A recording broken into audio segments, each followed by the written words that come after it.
நல்ல தகப்பனே, சர்வ வல்லமை உள்ள எங்கள் ஆண்டவரே, இந்த அருமையான நேரத்திற்காக எமக்கு ஸ்தோத்திரம். கிருபையுள்ள கரத்தில் எங்களை தாழ்த்துகிறோம். காலை வேளையிலே கூடி வரும்படி நீர் பாராட்டி இருக்கிற தயவுக்காக உமக்கு நன்றி. தேவனாகிய கர்த்தர் இம்மட்டும் எங்களை நடத்தி கொண்டு வந்தவர், இனிமேலும் நடத்த போதுமானவராய் இருக்கிறீர் ஆண்டவரே. உடைய வசனம் எங்களை ஆற்றி தேற்றி உருவாக்கி உடைத்து ஆண்டவரே, மீண்டும் நீர் விரும்புகிற அந்த மறுரூப அனுபவத்தை கொண்டு வருகிற தயவுக்காக உமக்கு ஸ்தோத்திரம். இந்த காலை வேளையிலும் அப்படிப்பட்ட வார்த்தைகளை தேவனாய் கர்த்தர் எங்கள் மத்தியிலே பேசும்படி நாங்கள் செபிக்கிறோம். வழி நடத்துவீராக, ஆசீர்வதியும். இயேசு கிறிஸ்துவின் நாமத்தில் பிதாவே, அல்லேலூயா. ரோமர் நிருபம் 11ஆம் அதிகாரம் 8வது வசனம், கனநித்திரையின் ஆவியையும் காணாதிருக்கிற கண்களையும் கேளாதிருக்கிற காதுகளையும் தேவன் அவர்களுக்கு கொடுத்தார் என்று எழுதியிருக்கிறபடி ஆயிற்று அப்படின்னு. இது யாரை பற்றி சொல்லப்பட்டிருக்கு, என்ன அடிப்படை, இந்த வசனம் யாருக்கு எப்படி எழுதப்பட்டது அப்படின்னா, இது ரோமர் நிருபம். ஆனால் யாரை குறித்து எழுதுகிறார் என்றார், பவுல் இஸ்ரவேலர்களை குறித்து எழுதுகிறார்.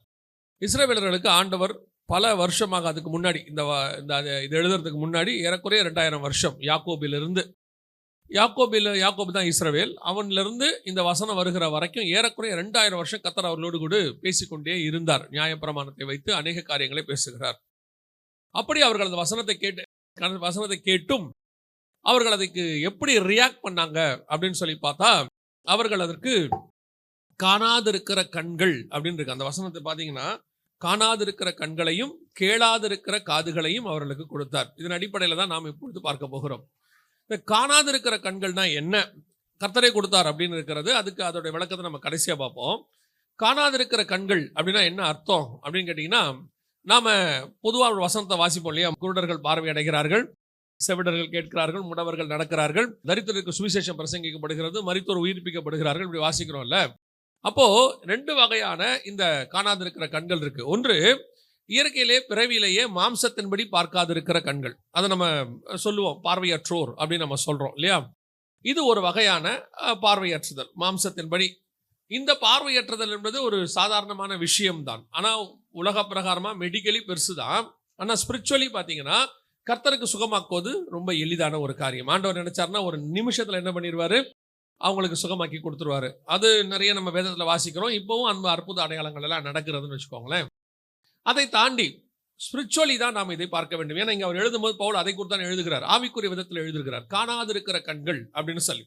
அப்போ இந்த வசனத்தை வாசிக்கும் பொழுது ஒரு சில காரியங்களை கர்த்தர் உணர்த்தினார், இதில் இருக்கக்கூடிய காரியங்களை உணர்த்தினார்.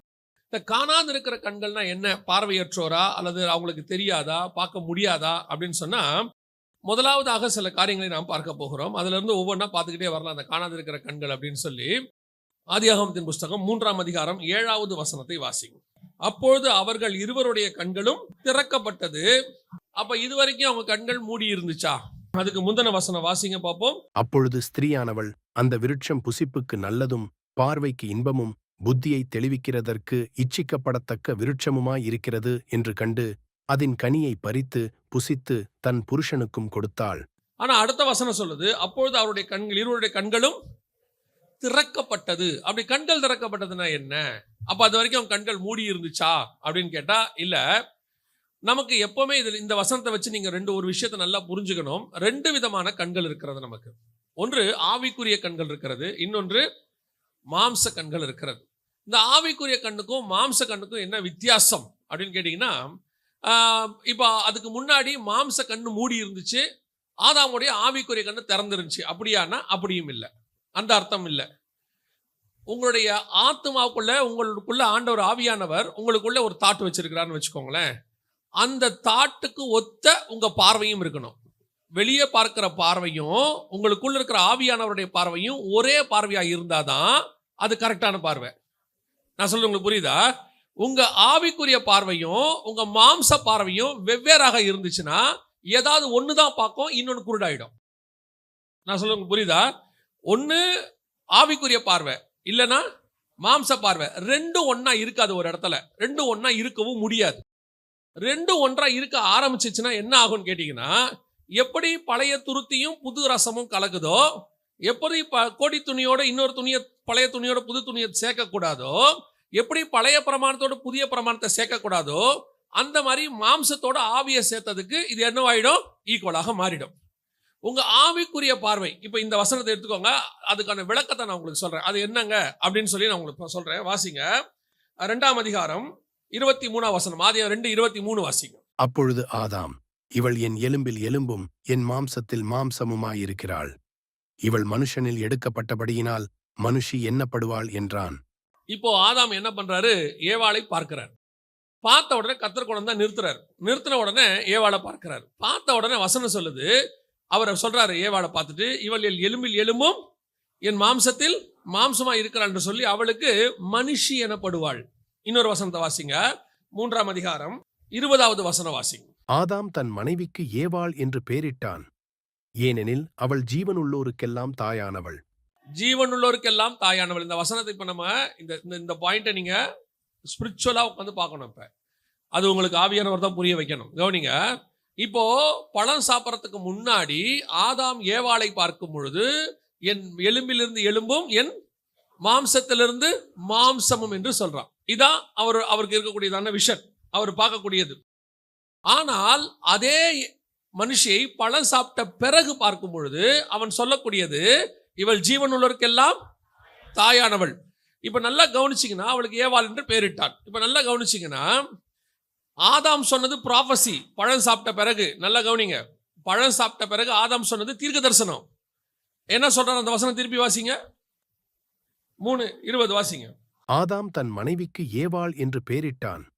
ஏனெனில் அவள் ஜீவனுள்ளோருக்கெல்லாம் தாயானவள். இன்னும் அவ தாயே ஆகல. இன்னும் என்ன செய்யல? குழந்தை பிறக்கல, எதுவுமே செய்யல. பூமியில பிறக்க போற எல்லா குழந்தைகளுக்கும் இவன் என்னவா இருக்க போறா? இது ஒரு ப்ராஃபசி, இது ஒரு தீர்க்க தரிசனம். இந்த தீர்க்க தரிசனம் எப்போ ஆதாமுக்கு வருது? பழம் சாப்பிட்ட பிறகு வருது. நல்லா கவனிச்சுக்கொள்ளுங்க. அப்போ பழம் சாப்பிட்ட பிறகு மாம்சத்திலிருந்து தீர்க்க தரிசனம் உரைக்க முடியுமா முடியாதா? இந்த வசனத்தின்படி அவர் என்ன சொல்றாரு? இவள் ஜீவனோருக்கெல்லாம் தாயானவள். எல்லா பிறக்க போற எல்லா குழந்தைக்கும் இந்த அம்மா தான் என்ன பிறக்க போகுது? இப்ப இன்னும் ஒரு குழந்தை கூட பிறக்கல. குழந்தை பிறக்கிறதுனா என்ன, அந்த சந்ததி எப்படி இருக்கும், எதுவும் இவருக்கு தெரியாது. குழந்தை ஒன்று பிறந்திருந்தாதான் அதுக்கப்புறம் நம்ம குழந்தைங்கிற ஞானமே வரும் இல்லையா? இப்போ ஆடு குட்டி போறது இருக்கு, ஞான குட்டி எல்லாம் இருக்கு. ஆனா ஒரு பெண் குழந்தை பெற்றெடுக்கிறது எப்படிங்கிறது ஆதாமுக்கு தெரியவே தெரியாது. ஏவாளுக்கும் தெரியாது. எப்படி பிறக்க போது, என்ன செய்ய போது. அதனாலதான் ஏவாள் ஒரு அழகான வார்த்தை சொல்லுவாங்க பாருங்க.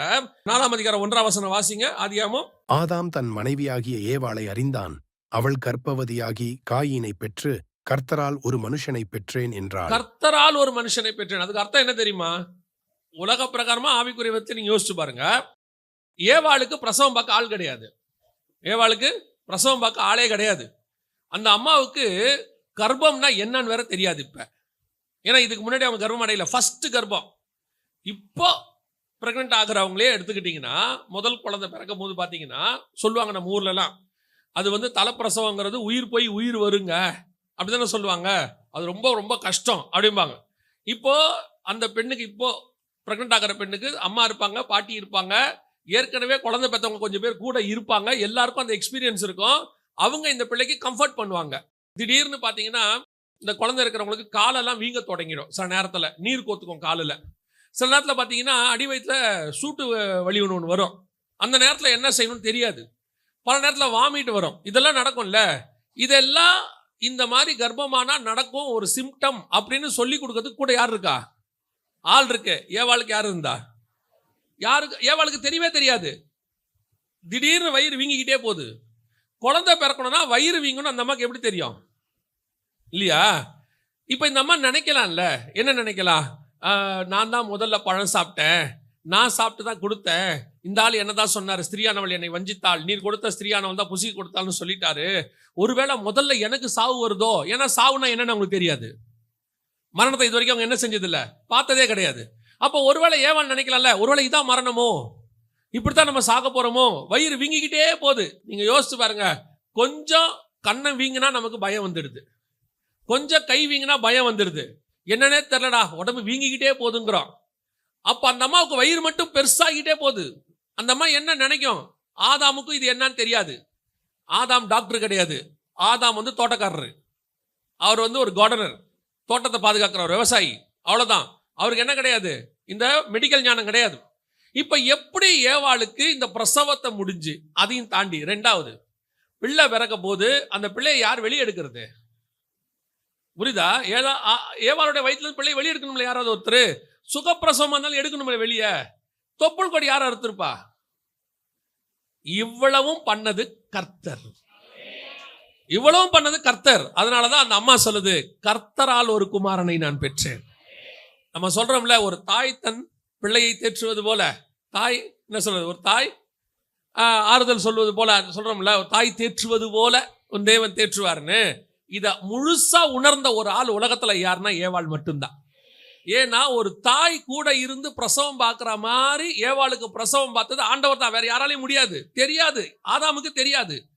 அப்படி இருக்கும் பொழுது இந்த இந்த இந்த பிள்ளை பிறந்து இவ எல்லாருக்கும் தாயாக போறா அப்படிங்கிறது யாருக்குமே தெரியாது.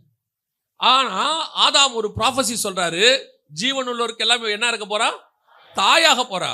பழம் சாப்பிட்ட பிறகு, கண் திறக்கப்பட்ட பிறகு இது நடக்குது. ஆனால் இந்த கண் திறத்தல் இதுதான் நம்ம எல்லாமே பெருசா பேசிட்டு இருக்கிறோம். இன்னைக்கு தீர்க்க தரிசனம் சொல்லுவதை நம்ம பெருசா சொல்றோம். பிள்ளையாம் சொல்றாரு, கண் திறக்கப்பட்டவன் சொல்லுகிறதாவது அப்படின்னு சொல்லி. அப்ப எந்த கண்ணை பத்தி பேசுறாரு? பிள்ளையாம் வரும்பொழுது பாலாக்க பாக்குறாரு, ஒவ்வொரு இஸ்ரவேலுடைய ஒவ்வொரு கூடாரத்தையா பாக்குறாரு, பாளையத்தை ஒவ்வொரு பகுதியா பாக்குறாரு, எல்லாத்தையும் பார்த்த பிறகு சொல்றாரு, கண் திறக்கப்பட்டவன் சொல்லுகிறதாவது. அப்போ இந்த கண் திறத்தல் என்பது நீங்கள் இப்ப பார்க்கிறது அல்ல, இப்ப பார்த்து சொல்ற தீர்க்க தரிசனம் அல்ல, இன்னொரு கண் உங்களுக்குள் திறக்கப்பட வேண்டி இருக்கிறது. புரியுதா? இப்போ நான் திருப்பி சொல்றேன், தீர்க்க தரிசனத்தை நான் குறை சொல்லுகிறது இல்லை, அது ஒரு வரம் ஆண்டவர் கொடுத்திருக்கிறார். அது தேவை, பக்தி விருத்திக்கு ஏதுவாய் தேவை. சபையின் பக்தி விருத்திக்கு ஏதுவாக ஆண்டவர் என்ன பண்ணியிருக்கிறாரு, தீர்க்க தரிசனம். ஆனா இந்த தீர்க்க தரிசனம் தான் உச்சமா நம்ம நினைக்கிறோம். ஒரு ப்ராஃபசி சொல்லியாச்சு, எதிர்காலத்தை பத்தி ஒருத்தர் சொல்லிட்டாரு, அது தனிப்பட்ட முறையிலையோ தேசத்தை பத்தியோ ஆவிக்குரிய வாழ்க்கையோ எதை பத்தியோ சொல்லிட்டாரு அப்படின்னு உடனே நாம அந்த தீர்க்க தரிசனத்துடைய உச்சத்துக்கு போயிடுறோம். இது நல்லது இல்லைன்னு சொல்லல, இதை தாண்டி உங்கள் கண் திறக்கப்பட வேண்டி இருக்கிறது. அந்த கண் தான் என்ன தெரியுமா?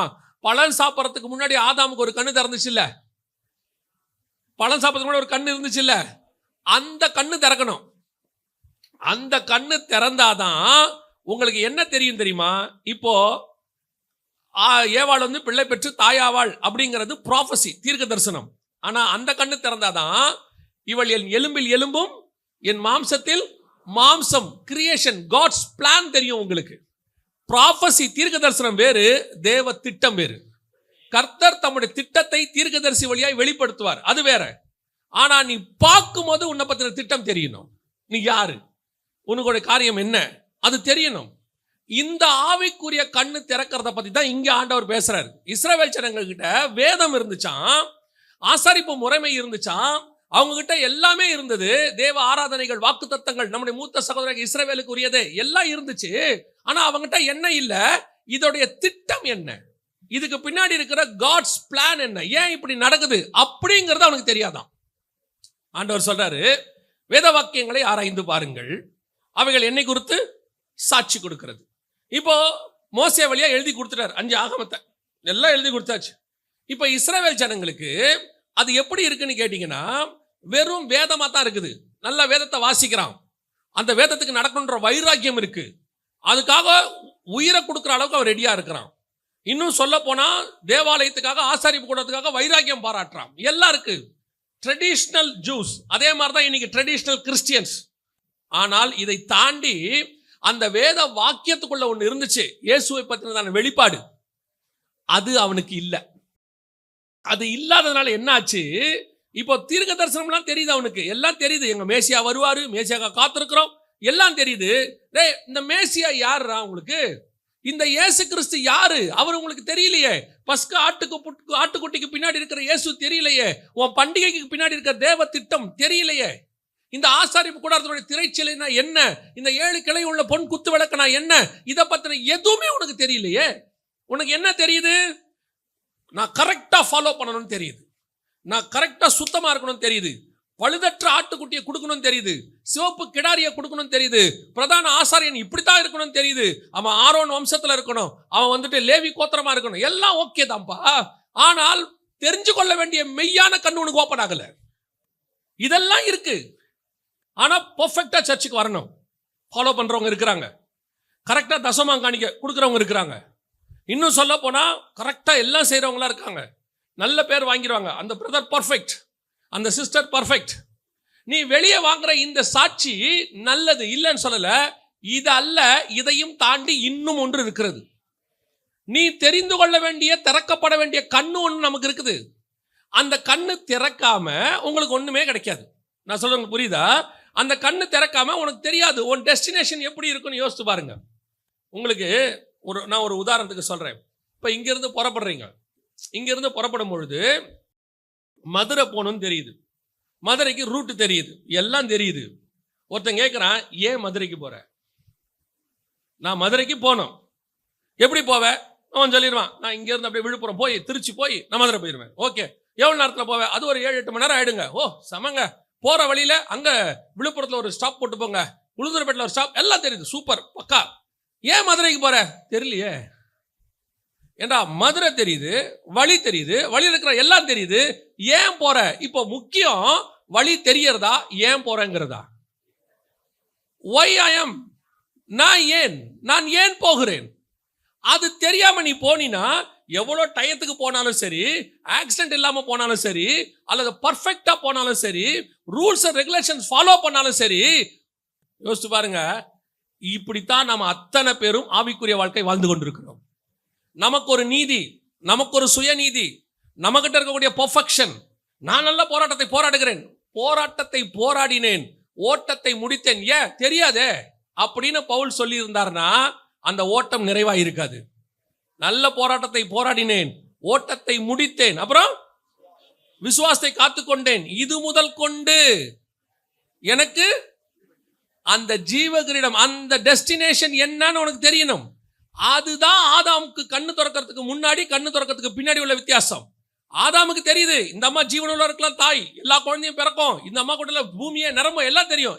ஏன், எதுக்கு? அந்த பார்வை எப்ப இருந்துச்சு அவனுக்கு தெரியுமா? அந்த பழம் சாப்பிட்றதுக்கு முன்னாடி இருந்துச்சு. இவள் என் எலும்பில் எலும்பும் என் மாம்சத்தில் மாம்சம்.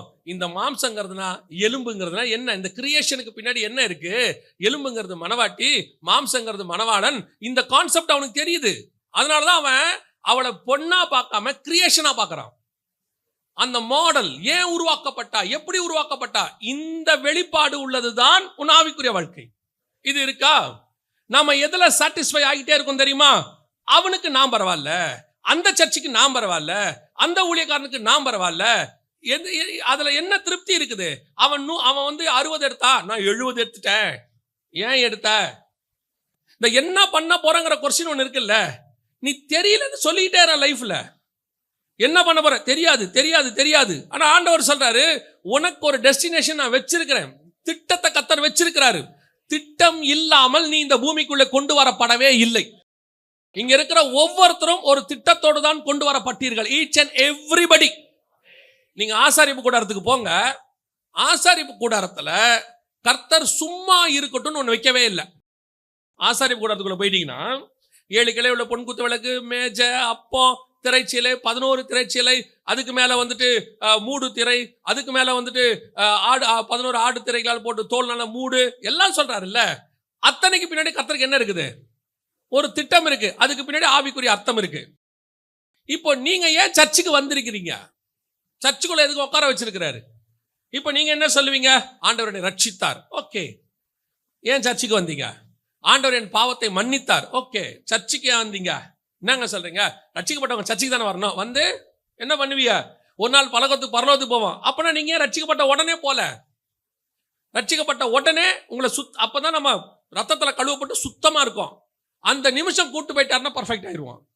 ஏன் கூட்டு போகாம வச்சாரு? அப்ப வச்சதுக்கு ஒரு நோக்கம் இருக்கணும்ல. ஆசாரிப்பு கூடாரத்துக்குள்ள ஒரு பாத்திரத்தை வச்சதுக்கு கர்த்தருக்கு ஒரு திட்டம் இருக்கணும்ல. அப்போ நீங்க ஏன் இந்த ஆலயத்துக்குள் இருக்கிறீர்கள்? உங்களுக்கு பின்னால் இருக்கிற தேவ திட்டம் என்ன? அதை தெரிஞ்சுக்காம இருக்கிற வரைக்கும் ஆவிக்குரிய கண்ணு குருடுதான். அந்த அந்த அந்த காரியத்தை புரிஞ்சுக்கணும். நீங்களா புரிஞ்சுக்கிறது வேற. புரியுதா? எல்லாரும் விடுதலையானாங்க. 6 லட்சம் பேர், 6 லட்சம் பேர் விடுதலையானா. எகிப்துல இருந்து விடுதலையான அத்தனை பேருக்கும் காட்ஸ் பிளான் இருந்துச்சு. ஒருத்தன் கூட சும்மா கிடையாது, அத்தனை பேருக்கு இருந்துச்சு. ஆனா அந்த பிளானை தெரிஞ்சுக்கிட்டவன் 2 பேர் தான். யாரு? யோசுவாவும் காலேபு. 2 பேர் தான் உள்ள போனான்.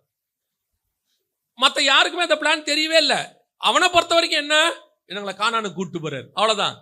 கானானுக்கு கூட்டிட்டு போகணும்னா 2 நாள்ல கூட்டு போயிருப்பாரு. ஏன்னா முதல்ல போகும்போது 2 நாள்ல போயிட்டு வந்துடுற தூரம் தான், டிஸ்டன்ஸ் தான் அது. அப்புறம் ஏன் உன்னை 40 வருஷம் சுத்தணும்? ஏன் உன்னை வனாந்தரத்தின் வழியா நடத்தணும்?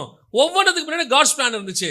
முதல் தடவை மோசே எகிப்துல இருந்து மீதியான் தேசத்துக்கு போகும்பொழுது செங்கடல் அவர் கிராஸ் பண்ணி எல்லாம் போகவே இல்லைல்ல. ஆனா இஸ்ரவேலுக்கு போகும்போது வனாந்தரத்தின் வழியை போங்கிறாரு. அப்ப ஏங்க வனாந்தரத்தின் வழியா போனோம்? நம்மளை கேட்டா என்ன சொல்லுவோம்? அது செங்கடல் பிளக்கும், பார்வோனை சாகடிப்பார். அது நார்மல் கண்ணு. ஆவிக்குரிய கண்ணு என்ன சொல்லும் தெரியுமா?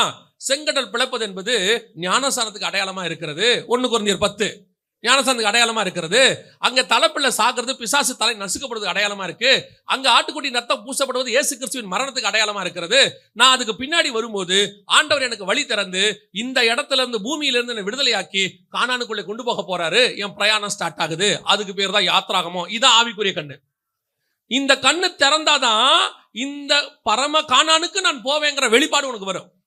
இல்லைன்னா ஆண்டவர் ரட்சித்தாரு, பூமியில ஆசீர்வாதமா இருக்கணும், ஆண்டவர் என்ன பூமிக்குள்ள என்ன பணக்காரனா வைப்பாரு, இல்ல படிச்சால வைப்பாரு, புகழா வைப்பாரு, என்னை கொண்டு கத்தர் அப்படி செய்வார் இப்படி செய்வார், ஆண்டவர் சொல்வார். இதுவா டெஸ்டினேஷன்? இது ஜீவனுள்ளவருக்கு எல்லாம் தாய் ப்ராஃபஸி. உன்னை கொண்டு பூமியில அது செய்வேன் இது செய்வேன், இது prophecy. But you must know about your plan. கர்த்தர் உன் மேல என்ன வச்சாருங்கிறது என்ன செய்யணும்?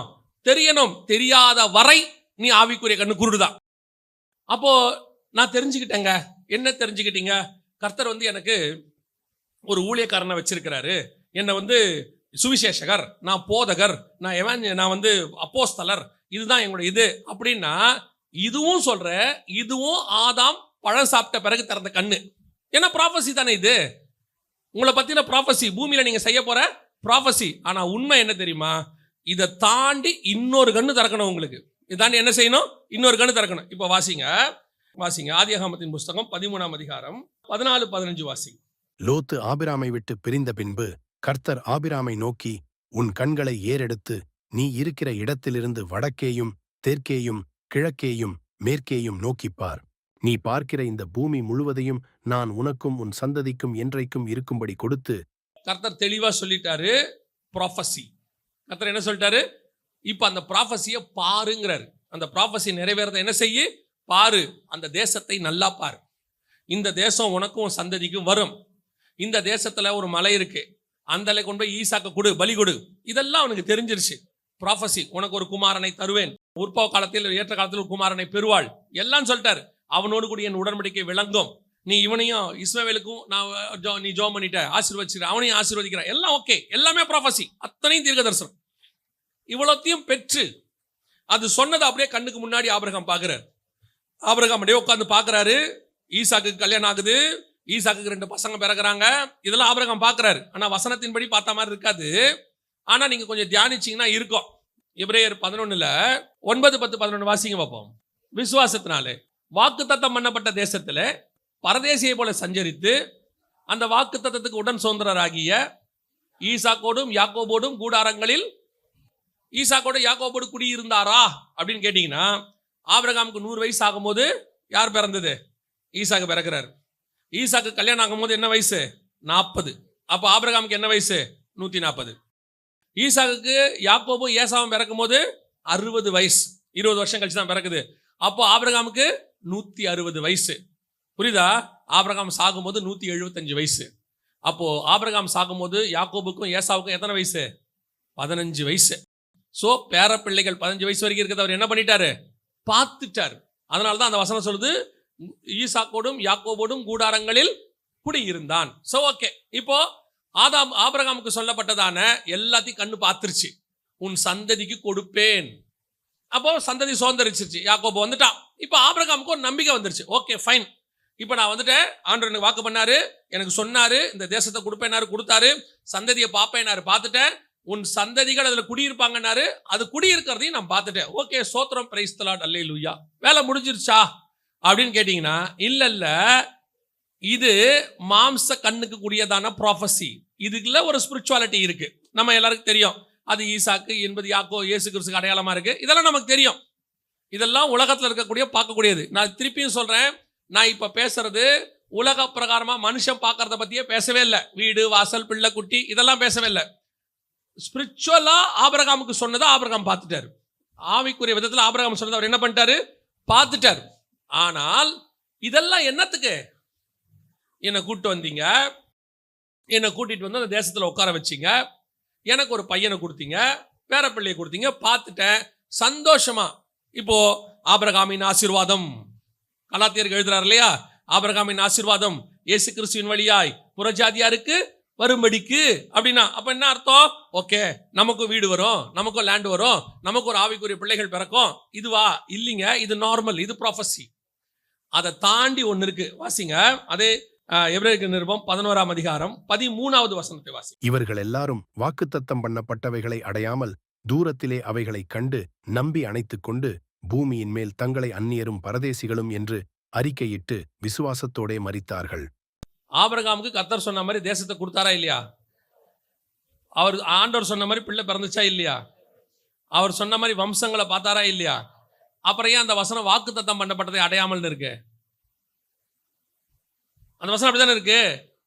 அப்பனா அவர் வாக்கு பண்ணது இது இல்லையாமா, இது ப்ராஃபஸி, இது தீர்க்க தரிசனம், இது பூமியில உங்களை கொண்டு செய்ய நினைச்ச ஒரு காரியம், அது நடந்துருச்சு. ஆனா உங்களுக்கு வாக்கு தத்தம் பண்ணப்பட்டத பூமியை விட்டு வெளியே ஒண்ணு இருக்கு, அதை பார்க்கணும். அதை பார்க்கறதுக்கு பேர் தான் உன் ஆவிக்குரிய கண்ணு திறக்கிறது.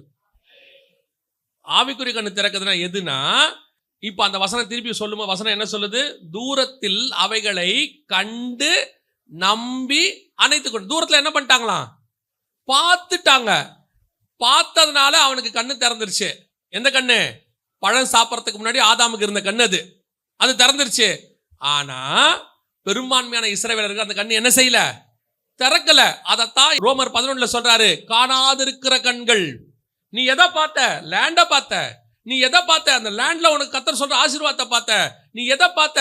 நீ விதை விதைப்பாய் 100 மடங்கு ஆசீர்வதிக்கப்படும். ஈசாக்குக்கு கொடுத்தாரு, ஆசீர்வதிச்சிட்டாரு. அந்த வருஷம் விதை விதைச்சான், விளைச்சல் வந்தாருச்சு, வெள்ளாம கருத்துருச்சு, சூப்பர் 100%. என் கண்ணு பார்த்துடுச்சு. இதோட கூட நான் நின்னுட்டேன். இதோட கூட நான் என்ன செஞ்சுட்டேன்? நின்னுட்டேன். எனக்கு என்ன இல்ல விஷன்? ஈசாக்கு என்ன விஷன் இல்லையா? இந்த விஷன் எல்லாம் இருந்துச்சு. எந்த விஷன் இல்ல? இதுக்கப்புறம் யாக்கோபு மேல இருந்த விஷன் அவனுக்கு இல்ல. இதுக்கப்புறம் பூமியை விட்டு பரலோகத்துல இருக்கிற விஷயம் இல்ல. அதான் ஈசாக்கின் கண்கள் என்னவா இருந்துச்சு? குருடா இருந்துச்சு. ஏன்னா அவனுடைய மாம்ச கண்ணு யாரை ஆசீர்வதிக்க விரும்புது? ஏசாவை ஆசீர்வதிக்க விரும்புது. ஆனா ஆவிக்குரிய கண்ணு திறந்தாதான் நீ யாக்கோபு ஆசீர்வதிக்க முடியும். ஏன்னா யாக்கோபுக்கு பின்னாடி ஸ்பிரிச்சுவல் உலகத்துக்கு இருக்கு, அது இருக்கு. அதை தாண்டி நீ புரியணும். அந்த கண்ணு திறக்கல ஈசாக்குக்கு. இங்க அதான் பிரச்சனையே. சபைக்கு இங்க கண்ணு இருக்கு, இங்க விஷன் இருக்கு, இங்க என்ன இருக்கு? நல்ல தரிசனம் இருக்கு. எப்படி ஆகுது? நம்ம இடம் வாங்கிடணும். எப்படி ஆகுது? இங்க ஒரு நல்ல இன்னும் ஒரு படி நல்ல மேலேயே நான் போய் சொல்றேன், இடத்த கூட விட்டுருங்க. நல்ல விசுவாசிகளை உருவாக்கணும், நல்ல ஊழியக்காரனை உருவாக்கணும். எல்லாமே இங்க உள்ள நல்ல ப்ராஃபட்டிக்கல் ஐஸ். உண்மை இது பூமியில உங்களை வச்சு கர்த்தர் செய்ய போற மிக முக்கியமான காரியம், மாற்றுகிறதே இல்லை. ஆனா இதை தாண்டி உனக்கு ஒரு கண்ணு திறக்கணும். என்ன திறக்கணும் தெரியுமா? வாக்கு தத்தம் பண்ணப்பட்டது இனி வருகிறதா இருக்கிறது. அதை உங்கள் கண்கள் காணணும். அதை என்ன செய்யணும்? ஏங்க அதை நான் பார்க்கணும்? அதை பார்க்கறதுல என்ன இருக்கு? இதுல தான் நான் திருப்தியா இருக்கனே. இப்ப நான் பேசுறது எல்லாமே ஸ்பிரிச்சுவல் பீப்புளை பத்தி தான். நான் பாவம் செய்யறவங்க அப்படின்ற கான்செப்டுக்கே வரல. நான் நல்லா இருக்கேன் ஆண்டவர்கிட்ட, நான் நல்லா சர்ச்சுக்கு வரேன், நான் நல்லா ஆவியில ஆராதிக்கிறேன், நான் நல்லா சர்ச்சுக்கு கரெக்டா இருக்கிறேன், ஆவிக்குரிய வாழ்க்கையும் கரெக்டா இருக்கு. இதை தாண்டி என்ன அப்படின்னா, இப்போ இதை விட மேலான ஒன்றை பார்த்தாதான் அதை விட கீழான ஒன்றை நீங்க வெறுக்க முடியும். நான் சொல்றது புரியுதா? நான் உன்னை வெறுக்கணும்னா இதை விட பெஸ்ட்டை நான் பார்த்துடணும். பார்த்துட்டாதான் நான் எதை வெறுப்பேன்? கீழானதான் நான் வெறுப்பேன். இல்லைன்னா என்ன செய்ய முடியாது என்னால? இதை பிடிச்சிக்கிட்டே இருப்பேன். நான் சொல்றது உங்களுக்கு புரியுதா? ஒரு சட்டை சின்னதாச்சுன்னா நான் பெரிய சட்டை வாங்குவேன். அப்ப நான் இந்த சட்டை சின்னது ஆனாதான் எனக்கு அந்த சட்டை என்ன செய்ய முடியும்? வாங்கவே முடியும். இந்த சட்டை பழசானாதான் நான் புதுசு வாங்குவேன், இல்லையா? அப்ப நான் ஒன்று வாங்கறதுக்கு இது மேல எனக்கு கொஞ்சம் வெறுப்பு வரணும், ஏதோ ஒன்று வரணும்ல. அப்ப இது வரணும்னா எனக்கு இதை விட மேலான விஷன் ஒன்று வரணும். அப்ப நான் பரலோகத்தை விரும்பி பரலோகத்துக்கு போகணும்னா எனக்கு முதல்ல இங்க இருக்கிறது மேல என்ன வரணும்? இப்ப பவுலுக்கு பாவத்தை விட்டாரு, அது வேற. அவர் அப்பவே விட்டுட்டார், பாவத்தை விட்டுட்டு வந்துட்டார். ஆனா அவர் என்ன சொல்றாரு? நான் தேகத்தை விட்டு பிரிந்து அவரோடு கூட இருக்கிறதை விரும்புகிறேன். நான் இங்க இருக்கிறது உங்களுக்கு பிரயோஜனமா இருக்கும், அதனால இருக்கிறேன். அதை 2ஆம் பட்சமா மாத்துறாரு. பொதுவா நாம என்ன சொல்லுவோம் தெரியுமா? ஐயோ இந்த பரிசுத்தவான் இருந்தா ரொம்ப நல்லதுங்க, அவர் இருந்தா நல்லது, அவர் இருக்கிற வரைக்கும் ஒரு பிரச்சனை இல்லைங்க. நம்மளும் என்ன யூஸ்வலா என்ன சொல்லுவோம்? ஐயோ நம்ம இருக்கிற வரைக்கும் இந்த குடும்பம் நல்லபடியா போவோம், நமக்கு அப்புறம் என்ன ஆகுமோ, நான் இருக்கிற வரைக்கும் என் பிசினஸ் நல்லா போகும், அதுக்கப்புறம் என்ன ஆகுமோ ஒரு தாட் இருக்குல்ல. பவுல் சொல்றாரு எனக்கு அந்த தாட்லாம் இல்ல, என்னை விட்டீங்கன்னா நான் ஓடி போயிடுவேங்கிறாரு. இந்த தாட் ஏன் அவருக்கு வந்து தெரியுமா? எனக்கு ஒன்று நியமிக்கப்பட்டிருக்கிறதுங்கிற அவர் பார்த்துட்டாரு. அதை பார்த்த பிறகு அவரால் இங்க இருக்கிறது மேல என்ன வரல, அவருக்கு அந்த விஷன்மே வரவே இல்லை. அதை பார்க்கணுங்கிற அதான் ஆவிக்குரிய கண்ணு திறக்கிறது. வாசிங்க 1 கொரிந்தியர் 2ஆம் அதிகாரம் 10வது வசனம் வாசி. நமக்கோ தேவன் அவைகளை தமது ஆவியினாலே வெளிப்படுத்தினார். அந்த ஆவியானவர் எல்லாவற்றையும் தேவனுடைய ஆழங்களையும் ஆராய்ந்திருக்கிறார். நமக்கு ஒன்று நியமிச்சிருக்கிறாரு, அதை நம் கண்கள் என்ன செய்யல. 9வது வசனம் வாசி. 9வது வசனம். எழுதியிருக்கிறபடி தேவன் தம்மில் அன்பு கூறுகிறவர்களுக்கு ஆயத்தம் பண்ணினவைகளை கண் காணவும் இல்லை, காது கேட்கவும் இல்லை, அவைகள் மனுஷனுடைய இருதயத்தில் தோன்றவும் இல்லை. இந்த வெளிப்பாடு இருக்கு பாத்தீங்களா, இதுக்கு பேர் தான் ஆவிக்குரிய கண்ணு திறக்கிறது.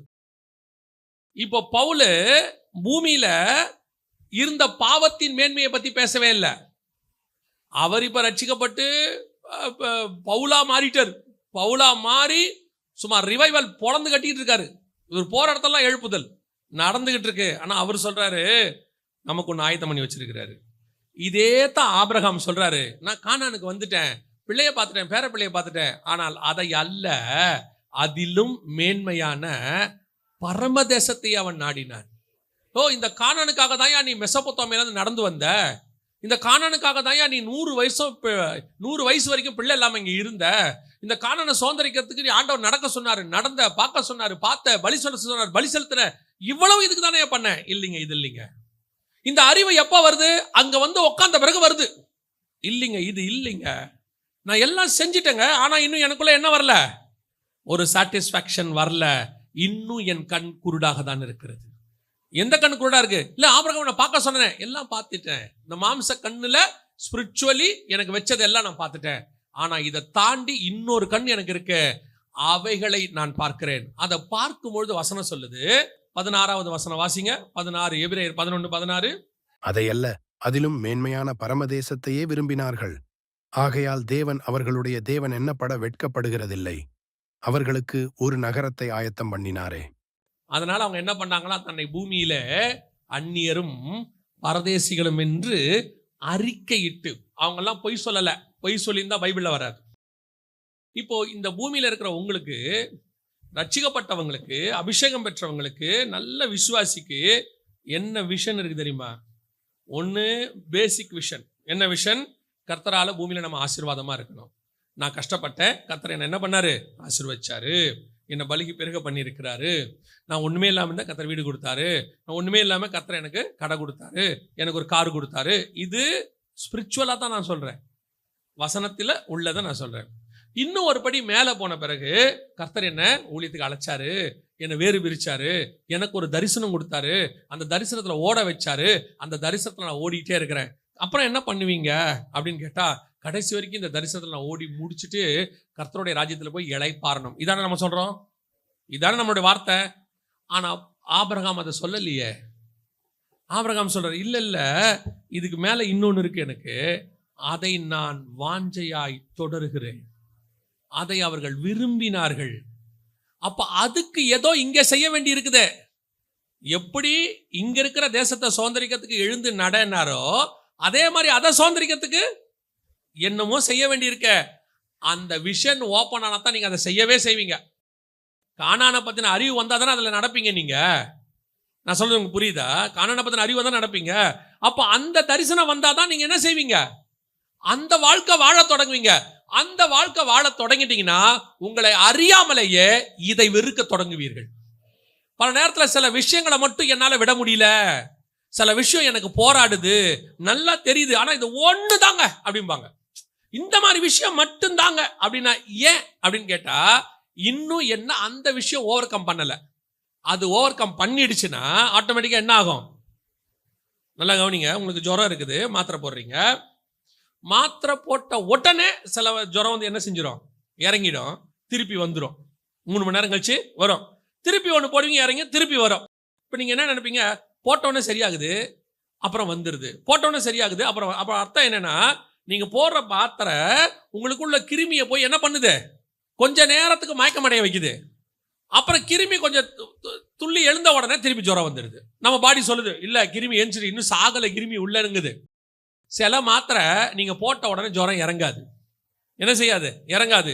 இது அப்படியே உள்ளுக்குள்ள போய் பிளட்ல கலந்துட்டே இருக்கும். கொஞ்சம் கொஞ்சமா 3 நாள், 5 நாள், 6 நாள், அதுக்கப்புறம் 15 நாள், சில மாத்திரைலாம் 5 நாள், 20 நாள் சொல்லுவாங்க. சில மாத்திரை சொல்லுவாங்க 1 மாசம் வரைக்கும் நீங்க எடுக்கணும்னு. எதுக்காக இப்படி அப்படின்னு கேட்டா, 1 மாசம் 2 மாசம் சில மெடிசன்ஸ் எல்லாம் எடுத்த பிறகு பாத்தீங்கன்னா லைஃப் லாங் அது வராதும்பாங்க. சில மெடிசன் என்ன செய்யும், அப்ப அது என்ன பண்ணுச்சுன்னா உங்க பிளட்டுக்குள்ள போய் திருப்பி அது உருவாகாதபடிக்கு டோட்டலா அழிச்சு முடிச்சிருச்சு. அவ்வளவே உங்களுடைய பரலோக தரிசனம். பரலோக தரிசனம் அப்படி வந்துட்டு போயிட்டே இருந்துச்சுன்னா பாவமும் வந்துட்டு போயிட்டே இருக்கும். அந்த தரிசனம் உங்களுக்குள்ள வந்து உங்களுக்குள்ள ஊறணும், அப்படியே பிளட்ல ஊறணும். அதைத்தான் அவங்க சொல்றாங்க, நாங்க ஒண்ணு பார்த்துட்டோம், எங்களுக்கு அது மேல வாஞ்ச வந்துருச்சு. அதான் வசனம் சொல்லுது, ஏனோக்கு தேவனோடு கூட சஞ்சரித்து கொண்டிருந்தான். அதான் வசனம் சொல்லுது எபிரேயர் 11:5-7 வரைக்கும், நோவா தற்காலத்தில் காணாதவைகளை குறித்து தேவ எச்சரிப்பு பெற்று, அந்த ஃபியூச்சர் பிளானை பத்தின விஷயம் அவனுக்கு தெரிஞ்சிருச்சு.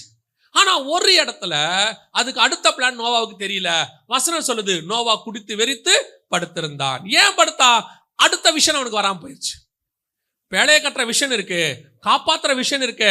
அதுக்கப்புறம் ஒன்னு சொல்றாரு கர்த்தர், நீங்கள் பலுகி பெருகி பூமியை நிரப்புங்கள். நோவா பலுகி பெருகவே இல்லை.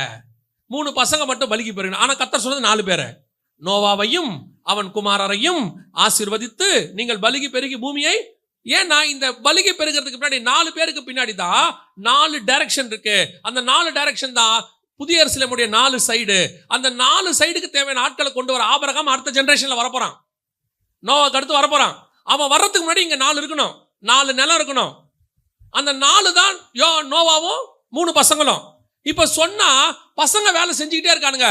நோவாவுக்கு விஷன் போயிருச்சு, நோவா தூங்கிட்டாரு, கதை முடிஞ்சு படுத்துட்டாரு. படுத்த பிறகு 3 தான் இருக்கு. இப்ப ஏஞ்சி பாக்குறாரு, விஷன் எப்போ போச்சோ ஆட்டோமேட்டிக்கா உன் தெய்வீக சுபாவமும் போயிடும். எழுந்திரிச்ச உடனே கானானை சபிச்சிட்டாரு. 2வது ஜெனரேஷனும் காலி. 2வது ஜெனரேஷனும் காலி ஆயிடுச்சு. 2 ஜெனரேஷன் தான் இருக்குது.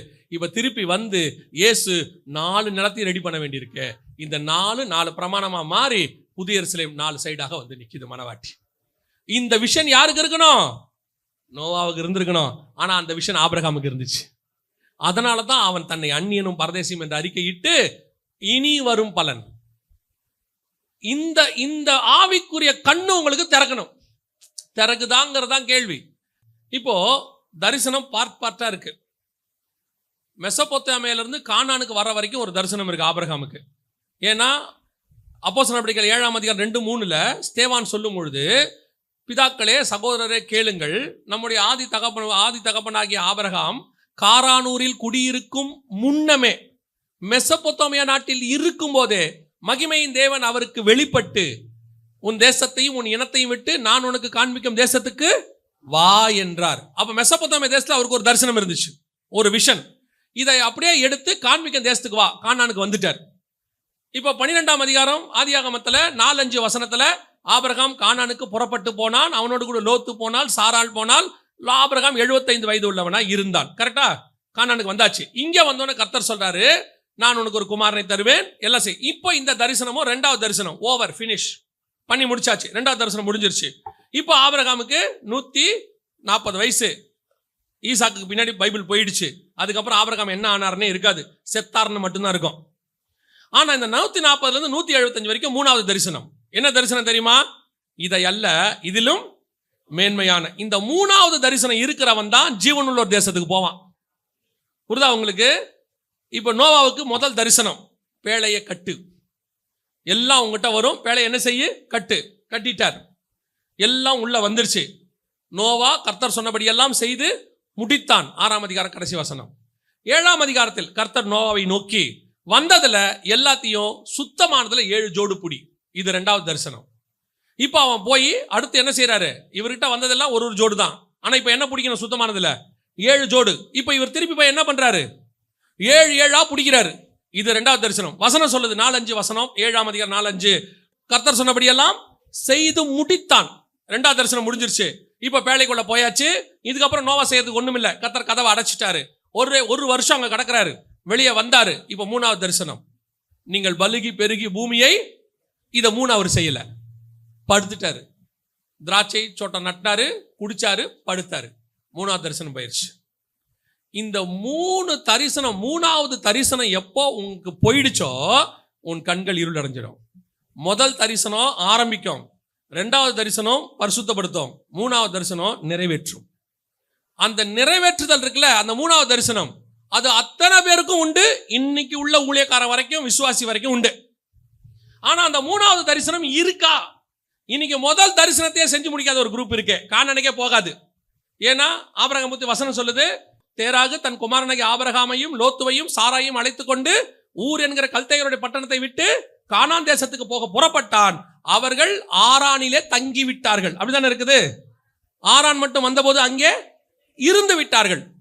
ஒரு கூப்பிட்டு கானானுக்கே வராது, அங்கே செத்து போயிடும். அதுக்கு அடுத்த வசனம் சொல்லுது, தேராகு 205 வயதான போது ஆரானிலே மரித்தான். அங்கே செத்துறோம். செகண்ட் விஷனுக்கே வராது. ஒரு குரூப் ஒரு விஷன்ல செத்துறோம். அந்த விஷனே செஞ்சு முடிக்காது. அந்த ஓட்டத்தை ஒழுங்கா ஓடாது, தொடங்கினதை முடிக்காது. ஓகே, 2வது விஷன் இருக்கு. நீ வந்துட்டாங்க, வந்த பிறகு 2வது விஷனை கர்த்தர் உனக்கு அங்க ஓபன் பண்ணுவார். அங்க வந்தாதான் ஓபன் பண்ணுவார். வந்த பிறகு அந்த விஷனை நீ செஞ்சு முடிக்கணும். அங்க வந்த பிறகு கர்த்தர் சொல்வாரு, உனக்கு ஒரு குமாரனை தருவேன், நீ இங்கேயே இரு, நீ சுத்தி திரி, நீ நட, எல்லாம் சொல்வாரு. இப்ப இதை செய்யணும். இது நோவாவுக்கு எல்லாத்தையும் ஜோடி ஜோடா புடி 7 செஞ்சு முடிப்பார். எல்லாம் முடிச்சிட்டு ஆண்டவரே எல்லாம் ஓகே, பசங்கள்லாம் வந்துட்டாங்க, பேரப்பிள்ளையை பார்த்தாச்சு, வேலைக்குள்ள வந்தாச்சு, ஜலப்பிரளயம் முடிஞ்சிருச்சு. அப்போ என்ன கூப்பிட்ட விஷன் முடிஞ்சிச்சு தானே ஆண்டவரே, ஜலப்பிரளயம் வந்துச்சு, எல்லாத்தையும் காப்பாத்தியாச்சு, நாங்க வந்துட்டோம் வெளியே. இனிமேட்டு நாங்க என்ன பண்ணணும்? சாவர வரைக்கும் ஜாலியா இருக்கணும். இது யார் சொன்னா? இதுக்கப்புறம் உனக்கு இன்னொரு விஷன் இருக்கு. இதுக்கப்புறம் ஒன்று இருக்கு. அது என்ன விஷன்? பல்கி பெருகி பூமியை நிரப்பு. உன்னை வச்சு நான் இன்னொரு காரியம் செய்ய வேண்டியிருக்கு. அதான் ஃபைனல் டெஸ்டினேஷன். இந்த 3வது விஷன் இல்லாதவன் தான் ஏலி மாதிரி படுத்துருவான். தரிசனம் போய்விட்டு கண்கள் என்னவாச்சு? இருள் அடைஞ்சிருச்சு. இன்னைக்கு நமக்கு அந்த 3வது தரிசனத்தை நோக்கி ஓடணும். இந்த தரிசனம் இல்லாதவனை பார்த்தா கர்த்தர் சொல்றாரு, அவர்களுக்கு பார்க்கக்கூடாத கண்கள் இருந்தது. இதை பார்க்கணும், இதை தெரியணும், இதுக்கு பின்னாடி ஓடணும். நீ 2லயே தான் நிக்கிற, இல்ல 1லயே தான் நிக்கிற. 3வது தரிசனம் ஓப்பன் ஆச்சுனா தான் உன்னால 2வது விடவே முடியும். இல்லைன்னா 2வதுகிட்டே இருப்ப. இப்ப ஆபிரகாம் என்ன பண்ணுவாரு? 3வது தரிசனம் இல்லாட்டி அதிலும் மேன்மையான பரமதேசத்தையே நாடி நான் இல்லைன்னு வச்சுக்கோங்களேன். அவர் என்ன பண்ணுவாரு? அப்படியே கூப்பிடுவாரு, யாக்கோப மடியில வச்சுப்பாரு, ஏசாவ மடியில வச்சுப்பாரு. உங்க தாத்தா எப்ப வந்தேன்னு தெரியுமா? தாத்தா எப்படி நடந்த தெரியுமா? தாத்தா கதையை பேசிக்கிட்டு இருப்பாரு உட்காந்து. நான் யார் தெரியுமா? அந்த காலத்துல என்ன ஊழியம் பண்ண தெரியுமா? நாங்கள்லாம் வரும்போது எப்படி சொல்றாரு, நான் இன்னும் என்ன பண்ண போறேன்னு தெரியுமான்னு பேசியிருப்பாரு ஆபிரகாம். ஆபிரகாம்கிட்ட வந்து கேட்டா, தாத்தா நீங்க என்ன மெசொப்பொத்தாமியா வந்தீங்க? அதெல்லாம் வந்தது ஒரு காலம்டா, இனி ஒரு இடத்துக்கு போக போறேன், அதான்டா மெயின், அதான்டா மெயின். தாத்தா இன்னும் எங்க போவீங்க? எனக்கு ஒன்று நியமிக்கப்பட்டிருக்கிறது, அதை நான் வாஞ்சையாய் தொடர்கிறேன்.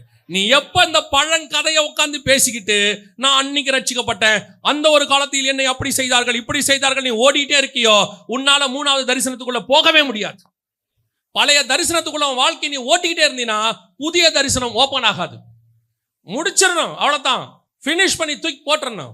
பழையவைகள் ஓகே ரைட், அது மெமரி தேவை. அது யாருக்கு தெரியுமா? நமக்கு தேவை கிடையாது. நமக்கு பின்னாடி ஒரு ஜெனரேஷன் வரும், அவன் அதை பார்த்து அவன் ஓடுவான் அந்த ஓட்டத்தை. எங்க தாத்தா எப்படி ஓடினார் தெரியுமா? ஆபிரகாமு எப்படி விசுவாசத்தின் தகப்பன் தெரியுமா? அந்த மாதிரி நான் என்ன செய்ய போறேன்? ஓட போறேன். அவன் பார்த்து வருவான், அவன் வருவான். அப்போ உங்க தாத்தா மாதிரி நீயும் வந்துட்ட கானானுக்கு அப்படின்னு அவன் சொல்லுவான். எங்க தாத்தாவுக்கு இன்னொரு விஷயம் இருந்துச்சுப்பா, யாக்கோபு. யாக்கோபு உன்னை திருப்பி கூட்டு வந்தாச்சு பாரு, 12 பிள்ளை வந்துருச்சு, பிள்ளைகள்லாம் வந்துட்ட, மனாசே எப்ராயிமை பார்த்துட்ட. அப்புறம் யாக்கோபு வேற என்னவா? பிள்ளைகளே கூடி வாருங்கள், பிள்ளைகளே கூடி வாருங்கள். இப்ப வாசிங்க பார்ப்போம். ஆதியாகமம் 49:1-2 வாசிங்க பார்ப்போம். யாக்கோபு தன் குமாரரை அழைத்து, நீங்கள் கூடி வாருங்கள், கடைசி நாட்களில் உங்களுக்கு நேரிடவைகளை. இன்னும் அவன் முடிவுக்கே வரலிங்க, இன்னும் அவன் போதுங்கிற இடத்துக்கே வரல. வாடா எல்லாம் கிட்ட வா, என்ன சொல்ல போற? இதுக்கு மேல தாண்டா உனக்கு நடக்க போறதே நான் சொல்ல போறேன். அவன் அன்னைக்கு என்னென்னலாம் சொன்னானோ அத்தனையும் இன்னைய வரைக்கும் நடக்குது. ஏன்னா அவன் சொன்னது கடைசி கால ப்ராஃபஸி, கடைசி கால ப்ராஃபஸி. இந்த தாட் உங்களுக்கு எனக்கு வரணும். இந்த 3வது தரிசனம் உங்களுக்கு ஓப்பன் ஆகணும். உங்கள் திருச்சபைக்கு, உங்களுக்கு, இங்க இருக்கிற அத்தனை பேருக்கும் என்னையும் சேர்த்து கர்த்தர் சொல்லுகிறார், நீ முதல்ல ஓடிக்கிட்டு இருக்கிற ஒரு சிலர் ரெண்டாவதுக்குள்ள வந்து திருப்தி அடைஞ்சுக்கிட்டு இருக்கிறீங்க. Now I am satisfied. கர்த்தர் சொல்ல, நோ, உனக்கு மூணாவது ஒன்று இருக்கு. அந்த தரிசனம் ஓப்பன் ஆகனாதான் நீ இதை விடுவ, இல்லைன்னா இதை விட மாட்ட. இது உன்னை எங்கேயோ ஒரு இடத்துல இழுத்துக்கிட்டே இருக்கும். ஏதோ ஒரு இடத்துல உன்னை என்ன செய்யும், பின்னாடி இழுத்துட்டே இருக்கும். மூணாவது தரிசனத்துக்குள்ள போயிடு, ரெண்டாவது பத்தி நீ கவலைப்பட மாட்டேன். நல்லா கவனிங்க. பலிபீடத்துக்கிட்ட இருப்பீங்க, பலிபீடத்துக்கிட்ட இருந்து பரிசுத்த ஸ்தலத்துக்குள்ள வந்துருவீங்க. பரிசுத்த ஸ்தலத்துல இருந்து எப்ப வேணாலும் திருப்பி எங்க போலாம், எப்போ எங்க போலாம், பலிபீடத்துக்கிட்ட போலாம். ஆனா நீ மகா பரிசுத்தத்துக்குள்ள போயிட்டீன்னா திரும்பி வரவே மாட்டேன். அதான் மூணாவது தரிசனம். இந்த பரிசுத்த ஸ்தலத்துக்குள்ள நிக்கிறது இருக்குல்ல, இதுல ஒரு நன்மையும் இருக்கு, ஒரு தீமையும் இருக்கு. உள்ள போலாம், திருப்பி பலிபீடத்துக்கிட்ட என்ன செஞ்சிடலாம், மாம்சம் பலியிடுறதுக்கு வந்துடலாம். திருப்பி அங்க வந்து நீ பலியிட்டுக்கிட்டே இருப்ப மாம்சத்தை. ஆண்டவரே, இதுல இருந்து எப்படியாவது விடுதலையானும்பா, சோத்திரம்பா சோத்திரம்பா சோத்திரம்பா. ஆண்டவர் சொல்வாரு, நீ நல்ல பலி கொடுக்குறப்பா, நீ ஆசைப்படுறப்பா, நான் உனக்கு உதவி செய்யறப்பா, நீ திருப்பி பரிசுத்த ஸ்தலத்துக்குள்ள போறப்பா, திருப்பி எங்க வந்துடுற, அதே இடத்துக்கு வந்துடுறப்பா. ஏன் ஆண்டவரே அப்படி? உனக்கு மகா பரிசுத்த ஸ்தலத்துக்குள்ள போகணுன்ற ஆசையே இல்லப்பா. அங்க போகணுப்பா, நீ அது உள்ள போகணுங்கிற ஆசை வந்தாதான்ப்பா. ஒருவேளை நீ திருப்பி வந்தா கூட எங்க வந்துருவ தெரியுமா, பலிபீடத்துக்கிட்ட வரமாட்ட, பரிசுத்த ஸ்தலத்துக்குள்ள வந்துருவ. திருப்பி நீ எங்க எப்படி போராடுவ தெரியுமா, பரிசுத்த ஸ்தலத்துக்கும் மகா பரிசுத்தத்துக்கும் தான் போராடிக்கிட்டு இருப்பிய ஒழிய பலிபீடத்துக்கும் பரிசுத்தத்துக்கும் போராட மாட்டேன். பலிபீடங்கிறது மாம்சம், பரிசுத்த ஸ்தலம் மாம்சமே இருக்காது, சமூக தப்பம். அதுக்கும் உள்ளுக்குள்ள இருக்கு மறைவான மன்னா. எங்க, மகா பரிசுத்தத்துக்குள்ள உடன்படிக்கை பெட்டிக்குள்ள என்ன இருக்கு, மன்னா வைக்கப்பட்ட. இப்போ உன்னுடைய போராட்டம் எதுக்கு நடுவில் இருக்கும் தெரியுமா, அப்பத்துக்கும் மறைவான மன்னாவுக்கு நடுவில் போராட்டம் இருக்கும். பரிசுத்த ஸ்தலத்துக்கும் மகா ஒரு நாள் வரும், நீ பரிசுத்தத்துக்குள்ள நிரந்தரமா உள்ள போயிடுவ. ஆனா இப்ப நீ எதோட போராடிட்டு இருக்கிற, பலிபீடத்துக்கும் பரிசுத்த ஸ்தலத்துக்கு நடுவில் போராடிட்டு இருக்கிற. நீ வர பரிசுத்தத்துக்கு வர, திருப்பி விழுந்து பலிபீடத்துக்கு போற. அங்கேயும் நீ எப்படி இருக்கிற தெரியுமா, நான் மொத்தமா இனி பலிபீடத்துக்கு இருக்க போறேன்னு சொல்லல. ஆண்டவரே, எப்படியாவது திருப்பி நான் என்ன செஞ்சிடணும், போயிடணும் ஆண்டவரே, உள்ள போயிடணும். ஆண்டவர் சொல்றாரு, நீ ஜெபம் பண்றதுலாம் நல்லதான்ப்பா, நான் உன்னை நம்புறேன். உங்களே என்ன எத்தனை தடவை ஆண்டவர் மன்னிச்சிருப்பாரு இது வரைக்கும், எத்தனை தடவை மன்னிச்சிருப்பாரு? 7-70 தாண்டிட்டார் நமக்கு இல்ல. ஆனாலும் இன்னும் கர்த்தர் வந்து என்ன ஆகல, டயர்ட் ஆகல. நான் சொல்லுவேன், ஆபிரகாம் ஆண்டவர்கிட்ட போயிட்டு சோதோம் அழியறதை பத்தி பேசுவார். கர்த்தர் ஆபிரகாமை நோக்கி இது கடைசி முறைன்னு சொல்லவே மாட்டார். நீ பண்ண போற ஜபம் கடைசி ஜபம் சொல்லவே மாட்டாரு. அவன் இன்னும் ஒரு விஷயம் பேசுகிறேன், இன்னும் ஒரு விஷயம். அவன் தான் கடைசியா சொல்லுவான், நான் கடைசியாய் கேட்கிறேன். ஆண்டவர் சொல்றார், சரிப்பா 10 பேர் இருந்தா விட்டுருவீங்களா? சரி விட்டுறேன்ப்பா. உள்ள போனா 10 பேர் இல்ல, உள்ள போனா 10 பேர் இல்ல, உள்ளுக்குள்ள எத்தனை பேர் தான் இருக்கான், ஒரு நீதிமான் குடும்பம் தான் இருக்கு உள்ள. இப்போ ஆபிரகாம் ஜெபம் என்னாச்சு?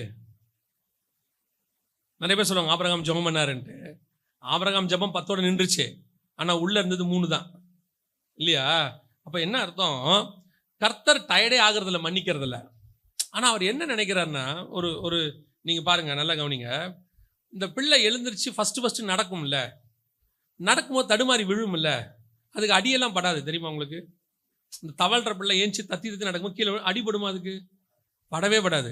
ஆனா அப்பா மனசு எப்படி இருக்கும், கிடுகிடுன்னு ஓடி போய் கையை பிடிப்போம் இல்லையா, அப்படிம்போம். அதுக்கு ஒன்றும் ஆகாது.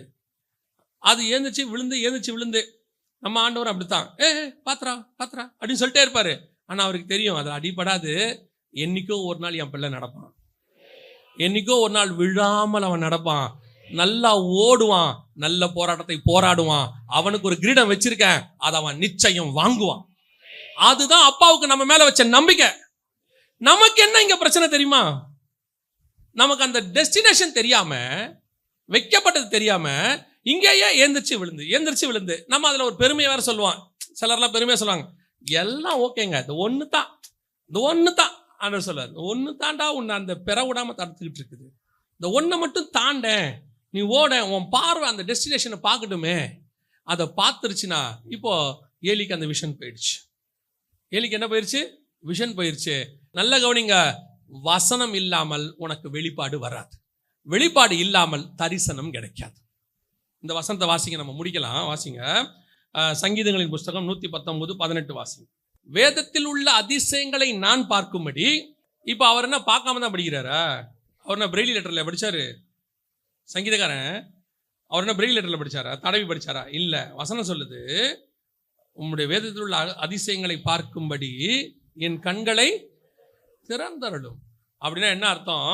இதுக்குள்ள என்னமோ ஒன்று இருக்கு ஆண்டவரே, வசனமா படிச்சா எனக்கு வசனமா இருக்கு ஆண்டவரே, இதுல நான் ஒரு திருப்தியை அடைகிறேன், அதுலயும் எனக்கு என்ன இருக்கு, ஒரு ஒரு டேஸ்ட் இருக்கு. உதாரணமா நீங்க சாதாரணமா வசனத்தை படிச்சுக்கிட்டே போனீங்கன்னா, வேணான்னு சொல்லலை, படிச்சுக்கிட்டே போனீங்கன்னா உங்களுக்கு சில வாக்குத்தத்தம் கிடைக்கும், சில நேரத்தில் சமயத்துக்கு ஏற்ற வார்த்தை கிடைக்கும், அது உங்களை ஆறுதல் படுத்தும். அந்த சில நேரத்தில் சோர்ந்து போகும்போது தீர்க்க தரிசனம் கிடைக்கும், உங்களை ஓட வச்சுக்கிட்டே இருக்கும். வசனம் நீங்க என்ன சொல்லுவீங்களே, என் வாழ்க்கையில 10 தடவை பைபிள் முடிச்சேன், 100 தடவை முடிச்சேன், 200 தடவை முடிச்சேன், நல்லது, இல்லைன்னு சொல்லலை.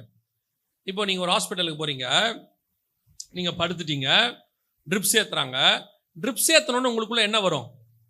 ஒரு ஸ்ட்ரென்த் ஒன்று கண்டிப்பா வரும். இப்போ பாடி கொஞ்சம் தேரும், ஆனா வாழ்நாள் முழுக்க ட்ரிப்ஸோட வாழ முடியாது. ஸ்ட்ரென்த்தன் கொடுத்துச்சு, ஒரு நாளைக்கு 3 பாட்டில் ஏற்றலான்ட்டு காலையில் 1 சாயங்காலம் 1 வாழ முடியாது. அப்படி இருந்தால் அவனுக்கு பேர் பேஷண்ட், அப்படி இருந்தால் அவனுக்கு பேர் என்னது? நோயாளி. அதுக்கு அடுத்து டாக்டர் என்ன சொல்லுவாங்க? கொஞ்சம் கொஞ்சமாக என்ன கொடுங்க?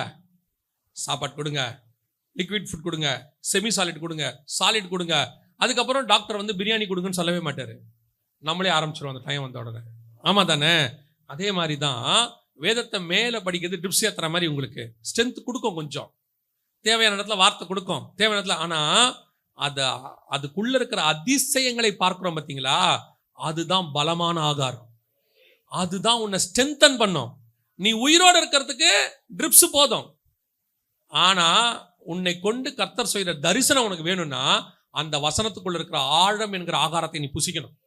அதை புசிச்சாதான் உனக்குள்ள ஸ்ட்ரென்த் வரும். ஏன் நிறைய பேர் பார்த்துருக்கீங்களா, கொஞ்சம் அப்படி ஒரு ஸ்ட்ராங்காக கொஞ்ச நாள் இருப்பாங்க, பட்டுன்னு பார்த்தா விழுந்துருவாங்க, அப்புறம் கொஞ்சம் வைராக்கியமாக எழுந்திரிச்சு கொஞ்ச நாள் ஓடிட்டே இருப்பாங்க, அப்புறம் பார்த்தா திருப்பி பழைய நிலைமைக்கு போயிடுவாங்க. என்ன காரணம் அப்படின்னு கேட்டால், இவங்க வசனத்தினுடைய மேல் பகுதியை பார்த்து அதில் உள்ள டேஸ்ட்டை மட்டும். சில பிள்ளைங்கிட்ட நீங்கள் சாக்லேட்டு உள்ளுக்குள்ளே பார்த்தீங்கன்னா ஒரு வேற மாதிரி இருக்கும், மேலே சாக்லேட் இருக்கும். இந்த நட்ஸ்ல எல்லாம் பார்த்தீங்கன்னா நட்ஸ் போட்ட சாக்லேட் இருக்கும், உள்ளுக்குள்ளே ஒரு முந்திரி பருப்பு இருக்கும், இல்லை எதாக இருக்கும், அது மேலே சாக்லேட் இருக்கும். சில பிள்ளைங்க பார்த்தீங்கன்னா மேலே இருக்க சாக்லேட் மட்டும் சப்பிட்டு என்ன பண்ணிடும், நட்ஸை துப்பிடும். பார்த்துருக்கீங்களா? அது துப்பிடும். அதுக்கு தேவை மேலே இருக்கிற chocolate only for taste, nuts is the strength. ஆமாம் தானே? அந்த நட்ஸை சாப்பிட்றதுக்கு தான் மேலே என்ன தடவுனாங்க, சாக்லேட்டை தடவுனாங்க. நாம் என்ன பண்ணிட்டோம், சாக்லேட்டை சாப்பிட்டு அந்த கொட்டையை துப்பிட்டோம். அப்போ ஆண்டவர் என்ன சொல்றாரு, வேதத்தை மேலே மட்டும் மேலோட்டமாக படிச்சுட்டு போவாத, அது சாக்லேட் சாப்பிட்றது மாதிரி. அதுக்குள்ள உன் வேதத்தில் உள்ள அதிசயங்களை பார்க்கும்படி என் கண்களை திறந்தருளும். அது உள்ள ஒரு ஆழம் இருக்கு, அந்த ஆழத்துக்குள்ள 3வது தரிசனம் இருக்கு.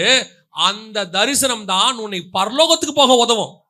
இப்ப நீ பார்க்கிற ரெண்டும் எதுக்கு உதவும்னா, உலகத்துல இருந்து விடுதலையாகி கர்த்தருக்குள்ள உன்னை ஸ்டாண்டர்ட் பண்றதுக்கு ஃபர்ஸ்ட் தரிசனம், இங்க ஊழியத்துல அடுத்து உன்னை கொண்டு பூமியில செஞ்சு முடிக்க வேண்டியதுக்கு 2வது தரிசனம்.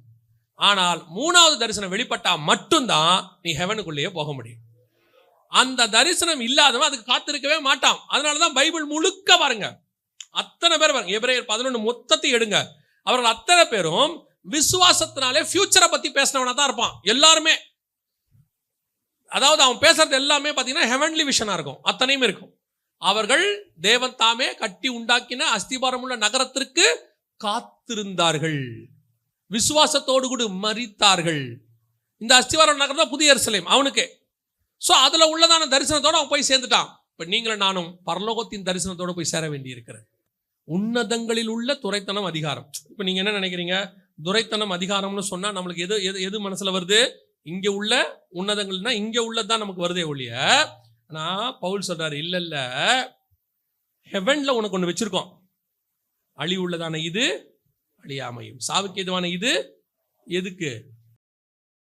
நிறைய பேர் நினைச்சிட்டு இருக்காங்க அங்க போய் நாம் இளைப்பாற போகிறோம். இளைப்பாறுதல் என்பது இனி வருகிறதா இருக்கு. என்ன இளைப்பாறுதல் தெரியுமா? இங்கே நீங்க ஒரு வேலை பார்க்குறீங்கல்ல, ஒரு காரியத்தை நான் சொல்லிட்டு முடிக்கிறேன், நல்லா கவனிங்க. இப்போ ஆதாம் பாவம் செஞ்சுட்டாரு, அவருக்கு மரணம் வந்துருச்சு. இப்போ இயேசு என்ன சொல்றாரு, ஜெயம் கொள்ளுகிறவன் எவனோ அவனுக்கு ஜீவவிருட்சத்தின் கனியை புசிக்க கொடுப்பேன். இப்போ ஜீவவிருட்சத்தின் சாப்பிட்டா என்ன என்ன ஆகும்? மனுஷன் என்றென்றைக்கும் உயிரோடு கூட இருப்பான், மரணம் வராது, மரணம் வராது. சரி, மரணம் வராமல் நீங்கள் உயிரோடு இருந்து என்ன பண்ண போறீங்க? இப்போ 3ஆம் அதிகாரத்தில் தான் ஆதாமுக்கு மரணம் வருது, சரியா? ஆனால் 3ஆம் அதிகாரத்துக்கு முன்னாடியே ஆதாமுக்கு கர்த்தர் கொஞ்சம் வேலை வச்சாரு. அவன் உயிரோடு என்னன்னைக்கும் இருந்து ஒரு வேலை செய்யணும்னு வச்சாரு. 1ஆம் அதிகாரம் 28ஆம் வசனத்துல பூமியை கீழ்ப்படுத்தி ஆண்டு கொள்ளுங்கள். 2ஆம் அதிகாரம் 15ஆம் வசனத்துல 13, 14, 16ல தோட்டத்தை பண்படுத்தவும் காக்கவும் வைத்தார். இதெல்லாம் அவன் என்னன்னைக்கும் உயிரோடு இருந்து செய்ய வேண்டிய வேலை. இப்ப அவனுக்கு உயிர் போயிருச்சு, மரணம் வந்துடுச்சு. இப்ப கர்த்தர் என்ன பண்ணிட்டு இருக்கிறாருன்னா, அந்த போன உயிரை திருப்பி மீட்டு கொடுத்துட்டாரு அவனுக்கு. இனிமேட்டு நீ என்னவாயிரு, ஜெயம் பெற்றினா உனக்கு ஜீவ விருட்சத்தை என்ன பண்ணிடுவேன், கொடுத்துருவேன். நீ என்றென்றைக்கும் உயிரோடு இருக்க போற. உயிரோடு இருந்து இதுக்கு அப்புறம் தான்ப்பா நீ 1ஆம் அதிகாரத்துல 2ஆம் அதிகாரம் சொன்ன வேலையை செய்யணும். அதுக்கு தான் அந்த உயிரை நான் திருப்பி கொடுத்துருக்கிறேன். நீ உயிர் இல்லாம அதை செய்ய முடியாது, நித்தியம் இல்லாம அதை என்ன பண்ண முடியாது, செய்ய முடியாது. ஸோ நான் உன்னை என்ன பண்றேன், திருப்பி நித்தியத்துக்கு மாத்திடுறேன், மரணம் இல்லாத வாழ்க்கைக்கு மாத்திடுறேன். மாத்திட்டு அதுக்கப்புறம் நான் என்ன பண்றேன், இந்த 2 வேலையை செய்ய வைக்கிறேங்கிறாரு. நீங்களும் நானும் எது வரைக்கும் விஷன்ல இருக்கும் தெரியுமா, இனி கர்த்தர் என்னை என்றென்றைக்கும் உயிரோடு கூட வைப்பார். இதுதான் நம்ம தரிசனத்துல இருக்கு. ஆனா எதுக்கு வைக்கிறாருங்கிற தாட்டே உங்களுக்கு வரல. அது வரணும். அது வந்தாதான் ஹெவன்ல ஆண்டவர் உன்னதங்கள் அதிகாரங்கள் வச்சிருக்காரு. அது என்ன, அதுல நான் யாரு, எனக்கு என்ன நியமிச்சிருக்கிறாரு, இதெல்லாம் வைடு ஓப்பன் ஆக்கணும். இந்த ஓப்பன் பழைய ஏற்பாட்டு பரிசுத்தவானுக்கு இருந்துச்சு, இந்த ஓப்பன் பவுலுக்கு இருக்கு. அதனால தான் அவர் சொல்றாரு, நான் பார்த்துட்டேன், எனக்கு ஒரு நியமிச்சாங்க, என்ன பண்ணிட்டாத, நான் பார்த்துட்டேன், அவ்வளவுதான், எனக்கு இது வேணாம், விடுங்க, என்னை விட்டீங்கன்னா நான் போயிடுவேங்கிறாரு. அந்த ஓப்பன் ஆகாம உங்களால இங்கிருந்து இதை போக முடியாது. ஒண்ணு. இன்னொன்னு, நீங்க இதை கடக்கிறதே கஷ்டம். ஏன்னா இது உங்களை என்ன பண்ணிக்கிட்டே இருக்குது, பிடிச்சி வச்சுக்கிட்டே இருக்கு. அதைத்தான் ஆண்டவர் சொல்றாரு, காணாத கண்களையும் அப்படின்னு இருக்கு. அதுல இன்னொன்னு இருக்கு, கேட்காத காதுகள்னு இருக்கு. அதை பத்தி நம்ம இப்ப எடுக்க முடியாது, நேரம் ஆயிடுச்சு. ஆனா நான் ஒன்னு சொல்றேன், இந்த கண்களை மட்டும் நீங்க மனசுல வச்சுக்கொள்ளுங்க. உங்களுக்கு தரிசனம் எப்படி இருக்கணும், ஹெவன்லி தரிசனம் இருக்கணும். 3வது தரிசனம் ஓப்பன் ஆகணும். நீங்க சிலர் ஒண்ணுலயே மெசொப்பொத்தாமியால இருந்து கானானுக்கு வர வரைக்கும் ஓகேவா இருக்கீங்க. உலகத்தை விட்டுட்டு ஆண்டருக்குள்ள வந்த வரைக்கும் தரிசனம் இருந்துச்சு. இங்க 2வது தரிசனம், அதாவது பலுகி பெருகி பையனை பேரப்பிள்ளை, அதாவது ஆசீர்வாதம், ஊழியம் எல்லாம் ஓகே. ஆனா இதை தாண்டி ஒண்ணு இருக்கு, அதை எல்லாம் அதிலும் மேன்மையான பரமதேசத்தை. அந்த தாட்டு வந்தா மட்டும்தான், அந்த தரிசனம் ஓப்பன் ஆனதான் உங்கள் ஓட்டம் ஜெயத்துடன் முடியும். அல்லேலூயா. நாம் ஜெபிக்க போகிறோம். ஏந்திரிக்கலாமா நம்ம தேவ சமூகத்தில்? பரிசுத்தவாட்டி சாரல் நவரோஜி அம்மாவுக்கு ஒரு தரிசனம் இருந்துச்சு. அந்த அம்மா அந்த பாட்டில் சொல்றாங்க, ஒரு நாள் அந்த பூமியை கடந்து போவேன். அந்த அம்மாவுடைய தரிசனத்தை கவனிங்க. அதுன்னு தான் அந்த அம்மாவை கடைசி வரைக்கும் பரிசுத்தவாட்டி அன்னைக்கு ஓட வச்சுச்சு. அந்த அம்மா சொல்றாங்க, வீணை நாதம் தொனித்திடும் நேரம் வரவேற்பு அளிக்கப்படும். என்னை பேர் சொல்லி இயேசு கூப்பிடுவார், எனக்கு ஆனந்தம் பொங்கிடும். அவர் பாதம் வீழ்ந்து பணிவேன், ஆனந்த கண்ணீர் வடிப்பேன். எந்த ஓட்டம் ஜெயத்துடன் முடியும், அந்த நாடு சுதந்தரிப்பேன். இவ்வளோ நேரம் ஆபிரகாம், பவுல், நோவா இவங்க எல்லார பத்தி பேசணுமே, அதே வரிசையில அந்த அம்மா அவங்க பாஷையில அதை சொல்றாங்க. அவ்வளவுதான். ஆபிரகாம் அவர் பாஷையில சொல்றாரு, அதிலும் மேன்மையான பரமதேசம்னு. பவுல் சொல்றாரு, என் கண்கள் காணவும் இல்லை, காதுகள் கேட்கவும் இல்லை, கற்பனைக்கு தோன்றல, ஆனால் நமக்கு அதை ஆவியில வெளிப்படுத்தினார். நான் அதுக்காக ஓடுகிறேன், நல்ல போராட்டத்தை போராடினேன், ஓட்டத்தை முடிப்பேன் அவர் சொல்றாரு. அதே தான் அந்த அம்மாவும் சொல்றாங்க, ஒரு நாள் நான் ஓடி முடிப்பேன், உள்ளே நுழைவேன் பரலோகத்துல, அப்படி எனக்கு ஒரு வரவேற்பு கொடுக்கப்படும், இந்த ஓட்டம் ஜெயத்துடன் முடியும். என்ன ஒரு வார்த்தை பாருங்க, நான் ஃபினிஷ் பண்ணுவேன்றாங்க பாருங்க. இன்னைக்கு நமக்கு அந்த நிச்சயம் இருக்குதா? நம்ம வேணா சொல்லிக்கலாம் கிருபை கிருபை கிருபைன்னு. நீ செய்ய வேண்டியதை செய்யாம கிருபை வெளிப்படாது. கிருபை உங்களை செய்யறதுக்கு உதவி செய்யும், அதான் கிருபை. நம்ம சோம்பேறியா இருக்கணும்னு அர்த்தம் இல்லை. ஒப்பு கொடுப்போமா தேவ சமூகத்தில்?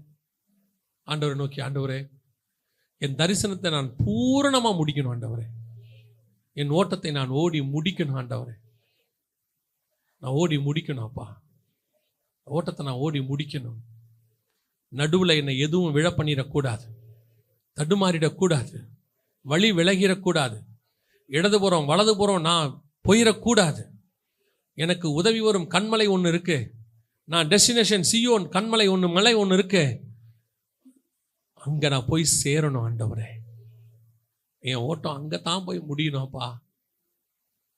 என் ஓட்டம் அங்கத்தான் போய் முடியணும். நெருங்கி வருகிற பாவங்களை உதறி தள்ளிவிட்டு ஓடி ஒப்பு கொடுப்போமா தெய்வ சமூகத்தில்? எத்தனை பேருக்கு கர்த்தருடைய வார்த்தை கடந்து வந்துச்சுன்னு எனக்கு தெரியாது. எத்தனை பேருக்கு இந்த வசனம் புரிஞ்சிச்சுன்னு எனக்கு தெரியாது. நான் விசுவாசிக்கிறேன், ஆவியானவர் உங்களை புரிய பண்ணி இருப்பார். ஆவியானவர் இந்த வார்த்தைகள் உங்களை இருதயங்களில் எழுதி இருப்பார். உங்களுக்குள்ளே ஆவியானவர் அதை செஞ்சிருப்பார். ஏன்னா இல்லைன்னா இந்த வார்த்தைகள் ஆவியானவர் கொடுக்க மாட்டார். ஆண்டவரே, இந்த வார்த்தை எனக்குள்ள கிரியை செய்யட்டும்னு சொல்லுங்க. இந்த வார்த்தை எனக்குள்ள கிரியை செய்யட்டும். ஏதோ சர்ச்சுக்கு வந்தேன், ஆசீர்வதிக்கப்பட்டேன், என்னால் முடிஞ்ச ஊழியத்தை பண்ணேன், ஒரு நாள் மரணம் வரும், வருகை வரும், நான் பரலோகத்துக்கு போவேன், இது அல்ல. இதையும் தாண்டி எனக்கு ஒன்று ஆண்டவர் வச்சிருக்கிறாரு, எனக்கு ஒன்று நியமிக்கப்பட்டிருக்கிறது. அதை ஆவியில கர்த்தர் எனக்கு வெளிப்படுத்திட்டாரு. அதை நான் வாஞ்சையாய் தொடருகிறேன்.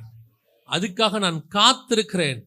அதுக்காக இந்த பூமியில என்ன அந்நியனும் பரதேசினும் ஒண்ணுமில்லாதவன் என்று, நான் நஷ்டமும் குப்பையும் என்று எல்லாத்தையும் விட ரெடியா இருக்கு. என் ஓட்டம் ஒன்னே ஒண்ணுதான், அவரை சந்திப்பது, எனக்கு நியமிக்கப்பட்டதை சுதந்திரிப்பது.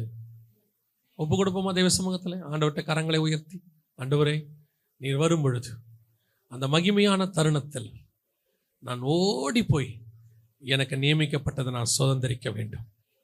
எரிகோ கோட்டை கீழே விழும் பொழுது அவர்கள் தங்களுக்கு நேராக இருந்த பட்டணத்தை பிடித்தார்கள் என்று வேதத்தில் வாசிக்கிறோம். அதே மாதிரி நாமளும் நமக்கு நேராக ஆண்டவர் நியமிச்ச ஆசீர்வாதத்தை பரலோகத்தில் சுதந்திரிக்க போகிறோம். அழிவுள்ளதான இது அழியாமையும், சாவுக்கு எதுவான இது சாவாமையும் தரித்து கொள்ளும். நல்ல தகப்பனே, சர்வ வல்லமையுள்ள எங்கள் ஆண்டவரே, இந்த நாளுக்காக உமக்கு நன்றி. கிருபையுள்ள கரத்தில் எங்களை தாழ்த்துகிறோம். அப்பா, நீர் நியமித்த ஓட்டத்தில் முடிவு பரியந்து நாங்கள் ஓடட்டோம்ப்பா. எத்தனையோ இடரல்கள், எத்தனையோ போராட்டங்கள், எத்தனையோ பிரச்சனைகள், வானமண்டலத்தின் பொல்லாத பிரச்சனை, மனுஷ பிரச்சனை, உலகத்தில் உள்ள பிரச்சனை, எல்லாத்தையும் தாண்டி எங்கள் கண்கள் உண்மை மாத்திரம் பார்க்க, நீர் நியமித்தவைகளை மாத்திரம் பார்க்க, ஆண்டவரே, எங்களை வழிவிலக பண்ணுகிற காரியங்களை பார்க்காதபடி, உலகத்தை பார்க்காதபடி, பூமியை பார்க்காதபடி, அப்பா, எங்கள் தலைகள் எப்பொழுதும் உயர்த்தப்பட்டதாக, வானத்தை அண்ணாந்து பார்க்கிற தலைகளாக, வானத்துக்குள்ளே எங்களுக்கு வைத்தவைகளை காண்கிற கண்களாக, எங்கள் கண்கள் வானத்துக்குள்ளே ஊடுருவட்டும். ஆண்டவரே, நாங்கள் பூமியை பார்க்கிற வேலைக்காரர்கள் அல்ல, வானத்தில் உலாவுகிற அக்கினி ரதங்களை பார்க்கிற எலியாவின் கண்களாய், எங்கள் எலிசாவின் கண்களாய் எங்கள் கண்கள் பாரட்டும். ஆண்டவரே, நாங்கள் கீழே பார்த்தது போதும், மேலானவைகளை, இதிலும் மேலானவைகளை பார்க்க கர்த்தர் கிருபை பாராட்டும். அதையே முடிவு பரிந்து ஓடி முடிக்க கிருபைதான். ஆசீர்வதியும், வழி நடத்தும். எங்கள் ஆண்டவர் இயேசு கிறிஸ்துவின் நாமத்தில் பிதாவே.